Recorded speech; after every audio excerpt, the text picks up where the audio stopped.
나라의 혼란을 틈타 시와 시의원들과 인천경제청이 벌이는 송도국제도시 개발 비리가 끊이지 않고 있습니다. 며칠 전에 송도 11공구 매립을 위한 토사 반입 공직자 비리가 행안부 특별감사에서 드러났습니다. 공사 발주 전 경쟁업체들을 배제하고 한 개 특정 업체의 반입을 승인했다는 것입니다. 매립했을 흙물의 반입 승인이란 인천의 경우 부동산 개발 현장이 많아 도랑치고 가재도 잡는다는 속담처럼 땅도 파고 흙도 파는 2배 돈이 되는 사업이라서 무엇보다 공정하고 투명성이 요구되는 기초행정입니다. 그런데 지난해 4월부터 올해 8월까지 무려 78만 3,582평방미터의 사토를 송도 11-3공구에 반입을 할 수 있게 승인했는데 해당 매립공사는 지난해 10월에야 발주됐습니다. 너무도 강큰 행정 절차 비리이기에 오고 간 뒷돈도 적지 않아 보입니다. 왜냐하면 몇 년 전 저에게도 한 흙모래 업체가 찾아와 문제의 해당 공구에 흙모래 반입을 할 수 있게 당시 김진용 인천경제청장에게 힘써주면 두둑한 목돈과 또 수년간 매월 수백만 원의 정기적 사례금을 제안했던 것으로 보아 아마도 윗선이 개입한 적지 않은 공무원 비리일 것입니다. 이 같은 사전 행정은 동종업계 눈에 바로 포착되기에 인천시장과 인천경제청장 선에 오케이 사인이 아니라면 인천경제청 담당 과장이 쉬이 움직일 수 있는 행정이 아니기 때문입니다. 아마도 담당 과장은 업무 지시를 받았던 녹취를 하지 않았을까요? 송도 11공구 흙모래 반입 문제는 이번이 처음 아닙니다. 2017년에도 건설 폐기물 불법 매립이 반입업체로부터 내부 고발되었지만 내부 고발자만 실컷 당하고 구체적인 증거가 부족하다는 이유로 혐의 없음 봐주기식 사법당국의 수사로 종결되었지요.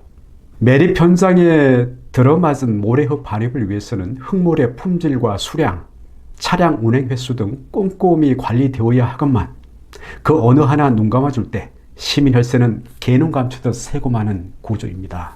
이번 문제도 도면도 없이 흙모래 품질 검사 배제, 매립 정지 비용 예산 과다 집행을 했다는 것 아닙니까? 건절시켜야 할 심각한 행정 비리임에도 행안부 특별감사는 훈계 처벌에 그쳤습니다.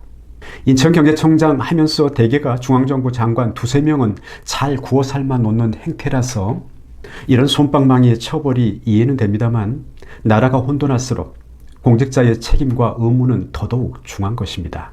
선량한 공직자들 명예와 사기를 위해서도 인천경찰청은 철저히 수사에 엄벌해야 할 것입니다. 지난해 제가 송도 R2 B1B2 구역 부동산 개발 사업에 대해 유튜브 허위 방송을 했다며 인천경제청장 개인 자격으로 저를 형사 고소한 사건에 대해 인천경찰청에서 조사를 받을 때 보니 유출돼서는 안 될 시와 인천경제청 서류들이 위법하게 수사에 동원된 모습을 보고 깜짝 놀란 적이 있습니다. 인천시장과 인천경제청장과 인천경찰청장이 마치 한 몸으로 느껴졌습니다.